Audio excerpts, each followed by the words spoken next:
오늘 이 아침에도 하나님의 은혜를 사모하여 기도의 자리에 나아오신 모든 성도님들을 환영하고 축복합니다. 이 아침 우리에게 주신 하나님의 말씀은 구약성경 민수기 11장 1절에서 15절까지의 말씀입니다. 여호와께서 들으시기에 백성이 악한 말로 원망하매 여호와께서 들으시고 진노하사 여호와의 불을 그들 중에 붙여서 진영 끝을 사르게 하시매 백성이 모세에게 부르짖음으로 모세가 여호와께 기도하니 불이 꺼졌더라. 그곳 이름을 다베라라 불렀으니 이는 여호와의 불이 그들 중에 붙은 까닭이었더라. 그들 중에 섞여 사는 다른 인종들이 탐욕을 품음에 이스라엘 자손도 다시 울며 이르되 누가 우리에게 고기를 주어 먹게 하랴. 우리가 애굽에 있을 때에는 값없이 생선과 오이와 참외와 부추와 파와 마늘들을 먹은 것이 생각나거늘 이제는 우리의 기력이 다하여 이 만나 외에는 보이는 것이 아무것도 없도다 하니 만나는 가시와 같고 모양은 진주와 같은 것이라. 백성이 두루 다니며 그것을 거두어 맷돌에 갈기도 하며 절구에 찢기도 하고 가마에 삶기도 하여 과자를 만들었으니 그 맛이 기름 섞은 과자 맛 같았더라. 밤에 이슬이 진영에 내릴 때에 만나도 함께 내렸더라. 백성의 온 종족들이 각기 자기 장막 문에서 우는 것을 모세가 들으니라. 이러므로 여호와의 진노가 심히 크고 모세도 기뻐하지 아니하여 모세가 여호와께 여짜오되 어찌하여 주께서 종을 괴롭게 하시나이까? 어찌하여 내게 주의 목전에서 은혜를 입게 아니하시고 이 모든 백성을 내게 맡기사 내가 그 짐을 지게 하시나이까? 이 모든 백성을 내가 배웠나이까? 내가 그들을 낳았나이까? 어찌 주께서 내게 양육하는 아버지가 젖 먹는 아이를 품듯 그들을 품에 품고 주께서 그들의 열조에게 맹세하신 땅으로 가라 하시나이까? 이 모든 백성에게 줄 고기를 내가 어디서 얻으리이까?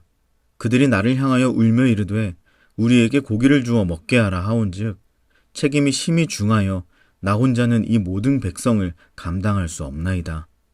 주께서 내게 이같이 행하실진대 구하옵나니 내게 은혜를 베푸사 즉시 나를 죽여 내가 고난 당함을 내가 보지 않게 하옵소서. 아멘. 오늘부터 우리는 지난 1월 중순부터 잠시 멈추어 두었던 민수기를 다시 펼치고 시내산을 떠나는 이스라엘 백성의 이야기를 통해 하나님이 우리에게 주시는 은혜를 묵상하고자 하는데요. 오늘은 11장 초반부인 1절에서 3절까지를 중점으로 살펴보고 이어서 내일은 4절에서 35절까지의 말씀을 살펴보도록 하겠습니다. 시내산을 떠난 이스라엘 백성은 사흘 광야길을 행진하기 시작합니다. 그리고 그들은 앞이 보이지 않고 두려운 인생의 여정 가운데 그들보다 앞서 행하시는 하나님, 언제나 구름처럼 그들 곁에서 함께 계시는 하나님을 경험하는 귀한 시간을 보내었습니다. 민수기 10장 33절에서 34절의 말씀입니다. 그들이 여호와의 산에서 떠나 3일길을 갈 때에 여호와의 언약궤가 그 3일길에 앞서 가며 그들의 쉴 곳을 찾았고 그들이 진영을 떠날 때에 낮에는 여호와의 구름이 그 위에 덮였었더라. 아멘. 사랑하는 여러분, 말씀에 따르면 이스라엘 백성은 지금 3일 동안 밤낮으로 하나님이 그들과 함께 계시는 은혜를 경험합니다. 마치 광야 특별 부흥회를 참석한 것 같아요. 그럼 우리는 어떻습니까? 지난 일주일 동안 우리는 요셉의 길, 십자가의 길이라는 주제로 진행된 특별 새벽 기도회를 통해 요셉의 삶 가운데 앞서 행하시고 함께 하셨던 하나님을 바라보면서 광야 같은 인생, 고난의 인생, 두려움과 고통의 인생을 살아가는 우리들의 삶 속에서도 우리의 삶에 앞서 행하시는 하나님, 우리의 삶에 언제나 함께 하시는 하나님의 은혜를 깊이 경험하였죠. 이렇게 보면 본문의 이스라엘 백성들이나 우리들이나 그동안 비슷한 은혜의 시간을 보내었던 것 같습니다. 그렇다면 이제 생각해 보아야죠. 그러한 은혜의 시간을 보낸 우리의 삶은 이제 얼마나 달라졌을까요? 그리고 3일 동안이나 여호와의 언약궤가 앞서가고 여호와의 구름이 뒤덮이는 경험을 통해 광야 특별 부흥회를 보낸 이스라엘 백성은 또한 얼마나 달라져 있을까요? 이스라엘 백성의 변화된 모습을 보게 되면 우리도 우리의 변화를 간접적으로 기대해 볼 수 있지 않을까요? 그런 마음으로 오늘 본문 1절을 읽어보겠습니다. 여호와께서 들으시기에 백성이 악한 말로 원망하매 여호와께서 들으시고 진노하사 여호와의 불을 그들 중에 붙여서 진영 끝을 사르게 하시매. 아멘. 여러분, 이스라엘 백성들이 얼마나 달라져 있습니까? 놀랍게도 그들은 전혀 달라지지 않았습니다. 3일 동안 분명 은혜를 경험했지만 불과 다음 장에 이르자 마치 아무 일도 없었던 것처럼 이전으로 돌아가 버린 것입니다. 그들은 왜 이렇게도 쉽게 이전으로 돌아가 버린 것일까요? 오늘 본문은 그 이유에 대해서 아주 정확하게 이야기하고 있습니다. 1절을 다시 보시면 하나님이 진노하신 이유를 하나님을 원망하는 악한 말이라고 했습니다. 이스라엘 백성이 은혜를 경험하고서도 곧바로 이전과 같이 돌아가 버린 이유는 바로 그들의 말 때문이었습니다. 앞선 민수기 10장의 35절에서 36절 말씀을 보겠습니다. 괴가 떠날 때에는 모세가 말하되 여호와여 일어나사 주의 대적들을 흩으시고 주를 미워하는 자가 주 앞에서 도망하게 하소서 하였고 괴가 쉴 때에는 말하되 여호와여 이스라엘 종족들에게로 돌아오소서 하였더라. 아멘. 지난 3일길 동안에 언약궤가 이동할 때마다 모세는 하나님의 대적들을 물리쳐 주시기를 말하며 하나님께 간구하였습니다. 언약궤가 멈출 때에도 그랬습니다. 하나님께서 그들과 함께 하시어 보호해 주시기를 말하며 간구했던 것이지요. 그리고 모든 백성들이 그 말을 듣고 함께 그 말을 따라 하나님께 나아갔을 것입니다.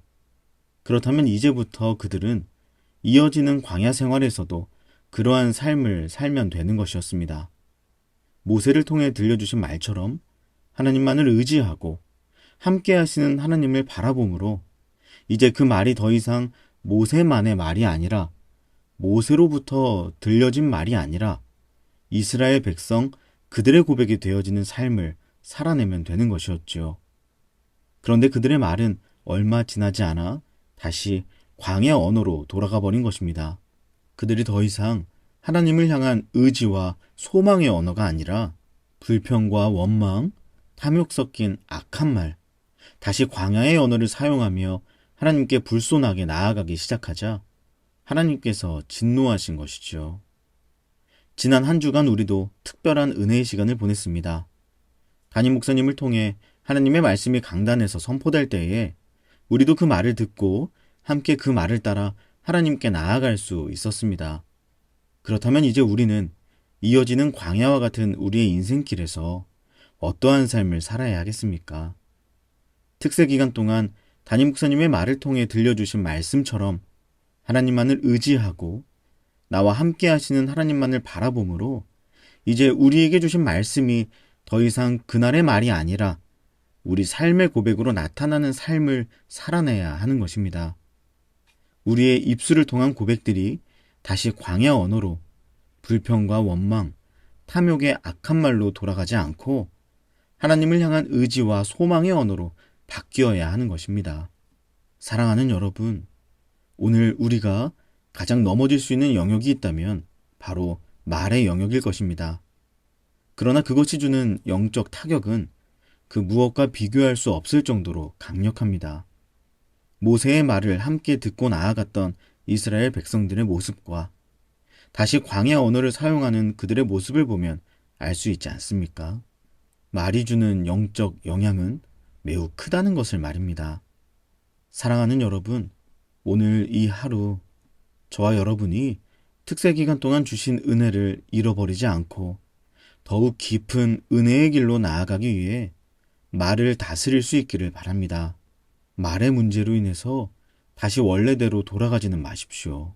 오히려 불평, 원망, 탐욕의 악한 말들이 우리 마음에서 일렁일 때가 찾아오더라도 그때마다 다시 들은 말씀을 붙들고 소망 어린 마음을 회복할 수 있기를 바랍니다. 그렇게 오늘도 광야 언어 대신 들은 말씀대로 고백하는 하루를 살아내시는 귀한 은혜가 우리 모두에게 있기를 주님의 이름으로 간절히 축복합니다. 기도하겠습니다. 광야 언어 대신에 들은 말씀대로 고백하는 하루를 살아내게 하소서. 불평, 원망, 탐욕의 악한 말이 마음속에 일렁일 때 들은 말씀 붙들고 승리하는 내가 되게 하소서. 그리고 우리 개인의 기도 제목을 놓고 우리의 가정과 다음 세대 자녀들, 사랑하는 청년들을 위해 기도해 주십시오. 또한 사귐의 교회가 새로운 임시 거처로 이전합니다. 이곳에서의 생활과 앞으로의 예배 장소를 위해 기도해 주시고, 마지막으로 나라와 민족과 열방을 위해 한마음과 한뜻으로 기도하며 나아가시겠습니다. 함께 기도하겠습니다.